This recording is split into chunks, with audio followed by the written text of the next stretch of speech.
Yoko minasan, kembali lagi bersama aku di game One Punch Man The Strongest Man. Oke guys, jadi di video kali ini seperti biasa di tanggal 5 aku akan membagikan update tier list UR Plus di tahun 2026. Jadi di sini sudah ada beberapa UR Plus yang aku taruh di bawah ya guys ya. Jadi tidak semua UR Plus aku taruh di tier list kali ini. Yang aku taruh itu karakter UR Plus yang bisa kalian dapatkan dari gacha ya guys ya, atau bannernya yang masih ada. Kalau yang sudah tidak ada aku tidak taruh di sini ya guys ya. Oke, tanpa banyak basa-basi lagi kita langsung saja mulai. Tapi sebelum itu disclaimer dulu, tier list ini aku buat berdasarkan pandangan aku saja ya guys ya, jadi subjektif guys. Jadi kalau kalian ada pendapat lain, kalian boleh tulis di kolom komentar ya guys ya. Dan juga aku tidak akan bahas secara detail karakter UR Plus-nya, jadi secara keseluruhan aja ya guys ya tentang karakternya. Di sini ada tier list S, A, dan C.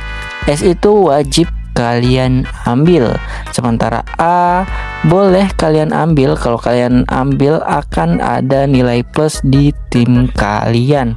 Kalau C ini kalian langsung skip saja ya guys ya. Oke, kita mulai saja langsung guys. Oke, dimulai dari bulan Agustus ya guys ya. Di sini itu ada UR Plus G5 guys. Jadi ini tuh tier list untuk server planning server saya ya guys ya. Jadi membantu kalian untuk membuat planning di server saya. Bulan Agustus muncul karakter UR Plus G5. Nah, G5 ini aku taruh di rank A. Kenapa di rank A? Yang pertama, damage-nya itu lumayan gede guys ya, cukup gede, sebesar 12.000 ultinya guys. Dan yang bikin dia ini ditaruh di A itu karena pasifnya ya guys ya, hanya pasifnya. Jadi di G5 ini digunakan atau diambil untuk pasifnya aja guys, yang dimana pasifnya itu bisa nge-counter UR Plus Boros dan juga UR Garo ya guys ya, yang dimana mengurangi non-crit undefeat milik Garo dan rebirth dari Boros cuy. Kalau buat PvE ini bagus ya, damage-nya cukup gede, 12.000% guys. Dan untuk awakan pasifnya itu agak kurang ya guys ya, walaupun dia itu mengurangi damage-nya sebesar 60%, dan 60% damage aslinya itu akan di-convert atau diubah menjadi perisai merah cuy. Jadi agak kurang kalau 60% ya guys ya, kecuali kalau A2 meningkat jadi 80% baru ini worth it banget ya guys ya, G5 ini guys. Itulah alasan kenapa aku taruh di tier A. Lanjut, pertengahan bulan Agustus ada comebacknya si ini guys, si Nyan ya guys ya. Si Nyan ini aku taruh di tier A juga karena si Nyan ini merupakan tipe Spitzer ya guys ya, dan di CN itu belum ada Spitzer lain guys. Jadi satu-satunya Spitzer UR Plus pada kali ini itu adalah UR Plus Nyan ya guys ya. Dan juga pasifnya itu bisa nge-follow up karakter attack tertinggi guys, dan ngasih speednya itu bukan sebaris ya guys ya, tapi di depan barisnya si Nyan atau di belakang barisnya Nyan guys. Jadi 3 karakter bisa dinaikkan speednya, jadi seperti itu ya guys ya. Lalu di bulan September ada buah kakek UR Plus duo kakek. Nah, untuk UR Plus duo kakek ini aku taruh langsung saja di tier S. Kalian wajib sih yang ngambil si duo kakek ini. Kenapa? Karena dia ini punya awakan pasif yang dimana akan mengurangi 99% guys. 99% damage yang diterima ya guys ya. Jadi bukan hanya karakter duo kakeknya saja, tetapi seluruh karakter. Cuy, bayangin ya guys ya, seluruh karakter dapat buff pengurangan damage sebesar 99% damage cuy. Dan 99% damage aslinya akan diubah menjadi perisai merah ya guys ya. Ini berlaku ke semua karakter cuy. Jadi bukan hanya ngebuff diri sendiri, tapi semua karakter ya guys ya. Bayangin guys. Ya walaupun kekuatan perisainya ini ada batas maksimalnya ya guys ya. Kalau nggak salah 28 kali dari HP-nya si duo kakek ini. Jadi semakin tebal HP-nya, semakin tebal juga kekuatan perisainya. Jadi seperti itu. Lanjut di pertengahan bulan September itu ada si Atomic Samurai ya guys ya. Nah, Atomic Samurai ini aku taruh di A guys. Kenapa di A? Karena Atomic Samurai ini itu khusus untuk ngangkat Specialized HP UR plus UR Core Gyoro ya guys ya. Jadi misalnya kalau server kalian masih banyak yang pakai Core UR Gyoro, nah kalian worth it untuk ngambil si Atomic Samurai ini cuy. Kalau kalian punya ini di arena itu sangat berguna ya guys ya, kalau lawan Core UR Gyoro cuy.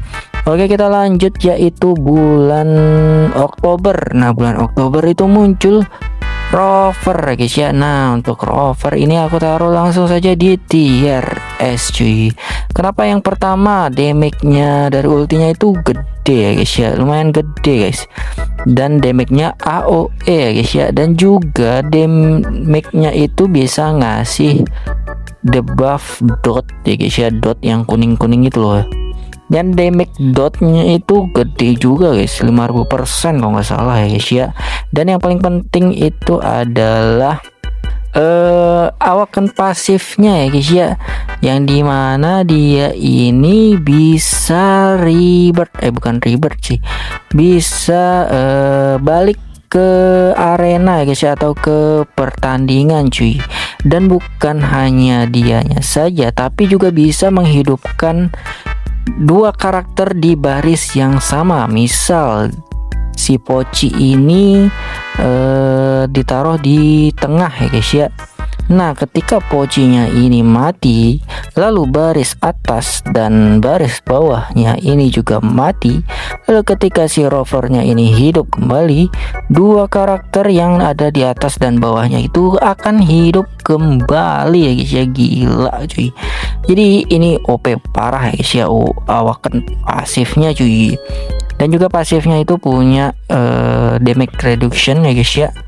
Damage reduction sebesar kalau nggak salah itu 60% apa 70%. Intinya punya damage reduction juga ya guys ya, untuk ke seluruh karakter. Bukan damage reduction sih, apa sih namanya, true damage reduction. Oh ya, true damage reduction ya guys ya. Jadi bisa mengurangi true damage reduction musuh cuy. Oke, lanjut di pertengahan Oktober itu muncul si G5 ya. G5 ya guys ya.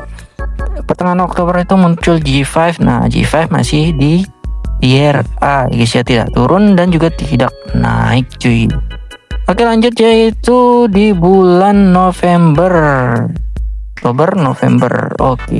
November ada si Zombie Man. Nah, Zombie Man ini aku langsung taruh di tier A. Kenapa? Karena Zombie Man ini berguna buat PvP aja ya guys ya. Jadi dia ini bisa nge-stun karakter ya guys ya. Jadi dia ini meta stun lah ya. Jadi berguna buat PvP aja guys. Nah, kalau kalian yang kompe di PvP, kalian worth it untuk ngambil si Zombie Man. Kalau yang main santai ya kalian skip aja lah ya si Zombie Man ini cuy. Oke, lanjut yaitu pertengahan bulan November ada si duo kakek. Nah, duo kakek masih jadi top priority ya guys ya, top prioritas cuy. Oke, kita lanjut saja ke bulan berikutnya, yaitu di bulan Desember akan muncul yaitu UR plus Black Spare. Nah, kita sebutnya Black Spare aja ya guys ya. UR plus Black Spare ini OP parah cuy. Kenapa ini OP parah? Aku langsung saja taruh di tier S ya guys ya. Kenapa ini OP parah? Yang OP itu sebenarnya bukan dari damage follow up-nya cuy. Yang OP parah itu sebenarnya dari pasifnya yang bisa nahan damage ya guys ya. Bisa nahan damage sebanyak 4 kali untuk bintang 3-nya, dan untuk bintang 5-nya 5 kali, dan awakan bintang 5-nya itu 6 kali ya guys ya. Jadi bisa bertahan sampai sekitar 6 ronde cuy, 5 ronde 6 ronde ya guys ya. Itulah yang bikin dia ini OP cuy. Kalau damage-nya sih lumayan gede juga, tapi kalau misalnya ini gak punya pasif yang bisa nahan damage, ya ini itu cuman menang damage aja ya guys ya. Jadi yang bikin dia OP ini itu sebenarnya itu pasifnya guys, yang bisa nahan damage ya guys ya. Jadi aku taruh di tier S. Jadi kalian ada pilihan lah ya, mau ngambil rover boleh, mau ngambil si Black Spare ini juga boleh guys. Tapi si Black Spare ini tipe grappler ya guys ya, yang dimana mungkin kebanyakan dari kalian sudah banyak memiliki karakter grappler cuy. Ya, ini dia tier list pada kali ini. Gimana menurut kalian? Kalau kalian ada pendapat lain, tulis saja di kolom komentar. Oh ya, untuk UR plus Black Spare ini kalau mau ngambil KS saja cukup ya guys ya, karena pasifnya itu bisa awaken bintang 5 kalau ada keepsake ya guys ya. Jadi kalau kalian mau ngambil Black Spare wajib KS sih. Oke, segitu dulu video kali ini. Buat kalian yang suka dengan videonya silahkan like. Buat kalian yang sudah menonton sampai akhir, aku ucapkan terima kasih banyak. Dan buat kalian yang suka dengan channelnya, minta tolong di subscribe. Kita ketemu lagi di video berikutnya. Bye bye.